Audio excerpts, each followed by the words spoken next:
TV ప్రసారాలను నిలిపివేయటం చట్టరీత్యా నేరం.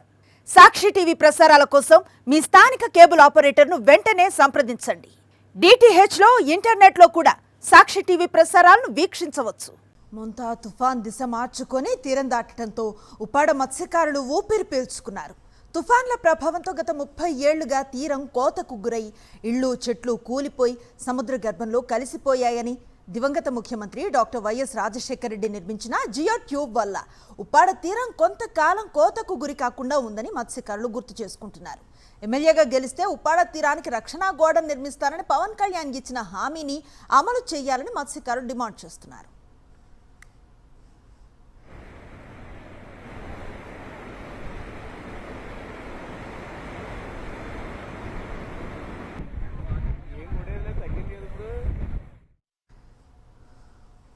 దీనిపై మరిన్ని వివరాలను మా ప్రతినిధి రాజు అందిస్తారు.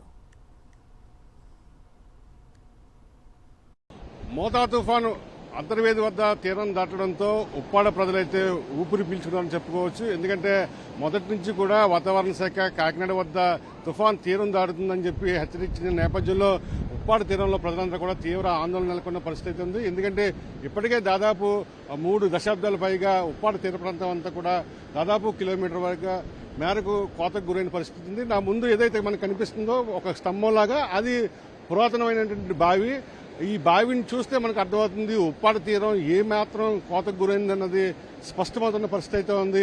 మరోవైపు ఈ తుఫాన్ నేపథ్యంలో ఎలాంటి ప్రళయం వస్తుంది, ఎంత మేరకు మేమంతా ఆస్తి నష్టం ప్రాణ నష్టం జరుగుతుందని చెప్పి ఇక్కడ ఉన్నటువంటి గంగపుత్రులో ఆందోళన అయితే నెలకొంది.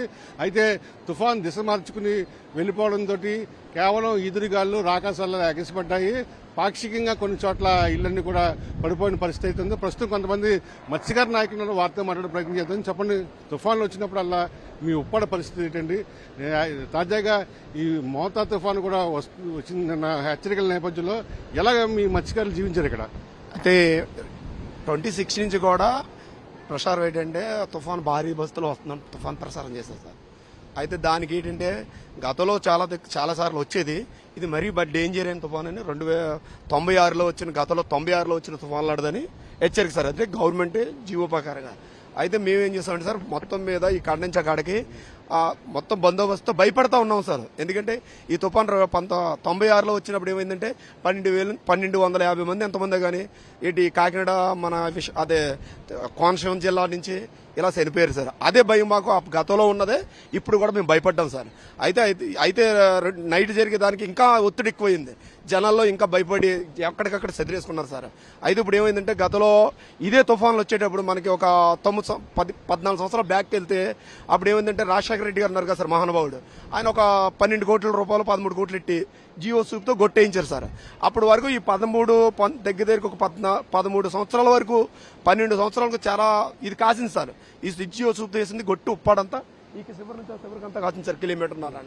ఇప్పుడు ఏమైందంటే ఇప్పుడు పచ్చేగా ఏదైతే ఈ 2 సంవత్సరాల్లో గత ప్రభుత్వంలో ఉన్నప్పుడు కూడా కాసింది సార్. అయితే ఇప్పుడు ఈ 2 సంవత్సరాలు మరీ ఒత్తిడి ఎక్కువైపోయి ఈ రాళ్ళు కొట్టేయడం, సూపు పోవడం, దీనివల్ల ఏంటంటే మొత్తం మీద ఈ కిలోమీటర్న్నర పోయింది సార్. ఇది పోవడం వల్ల ఏమైందంటే జనరల్గా ఇంచుమించు ఈ రెండు సంవత్సరాల ఈ 18 కాలంలో దగ్గరికి ఒక 30 నుంచి 40 మీటర్లు కొట్టేసింది సార్. 30 నుంచి 40 మీటర్లు సూపుని కాదని కొట్టేసింది సార్, సూపుని కాదని.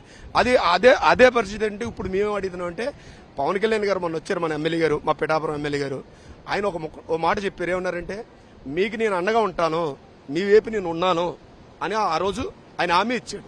హామీ ఇచ్చిన తర్వాత మొత్తం మీద పిఠాపురం నియోజకవర్గాలు అందరూ కలిసి మాకు చేస్తాడని ఆలోచనతో ఈ పిఠాపురం నుంచి కోస్టల్ అంతా కూడా ఆయనకి ఓట్లేసి నెగ్గించారు. కాబట్టి దీని మీద ఆయన దృష్టి పెట్టాలా.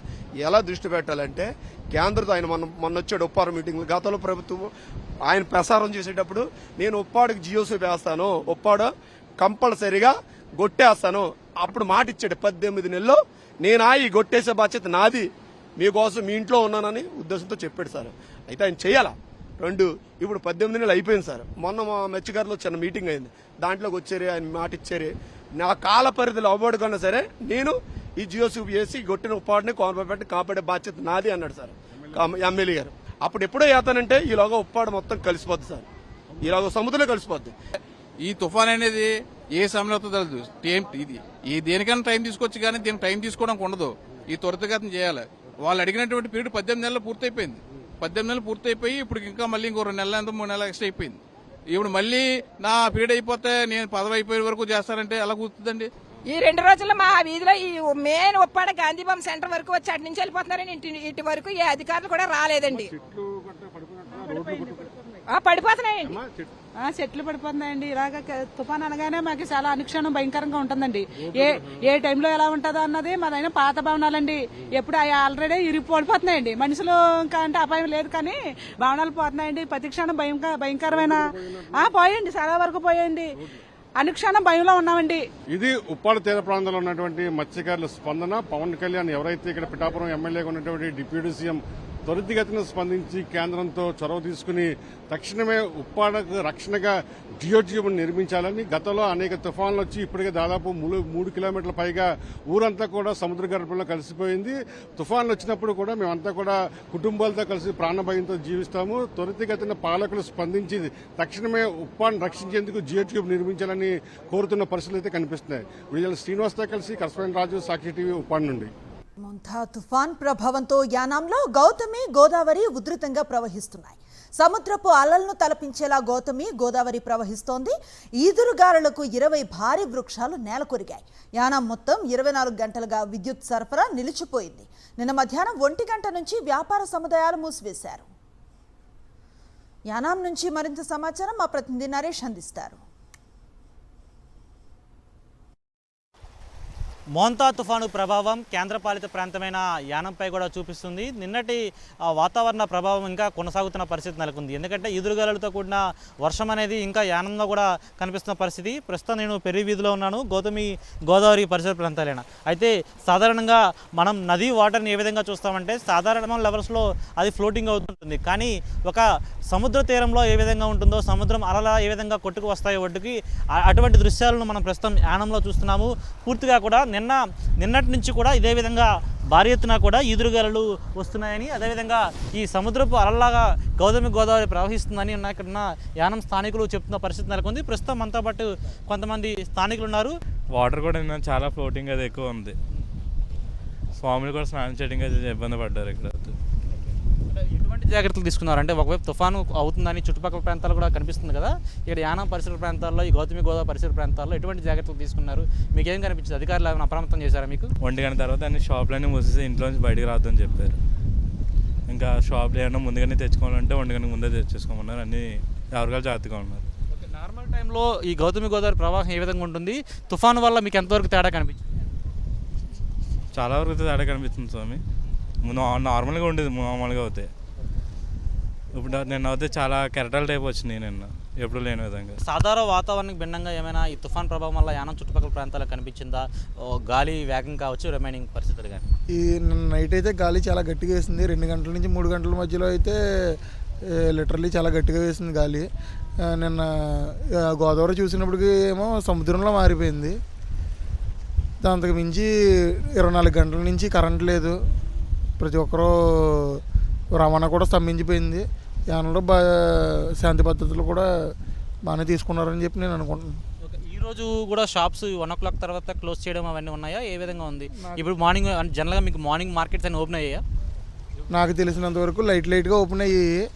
ఈరోజు కూడా బంద్ అని చెప్పారు. 3 రోజుల నుంచి అన్నీ బంద్ అని చెప్పారు. స్కూల్స్ ఇవన్నీ కూడా బంద్ ఇచ్చారు. నాకు తెలిసి ఈవినింగ్కి ఓపెన్ చేస్తారని అనుకుంటున్నాం, అది వాతావరణం అనుకూలిస్తే. నార్మల్గా ఇది టూరిస్ట్ స్పాట్ కదా, టూరిస్టులు ఏమైనా వస్తున్నారా? ఈ తుఫాన్ ప్రభావం తగ్గిందా? యాక్చువల్గా టూరిస్టులు అన్న వాళ్ళు ఓన్లీ వీకెండ్స్ ఈ టైంలోనే వస్తారు. ఈ తుఫాను ప్రారంభంగా కారణంగా అయితే ఖచ్చితంగా రాకపోవచ్చు. ఇది పరిస్థితి పూర్తిగా చూస్తున్నాము.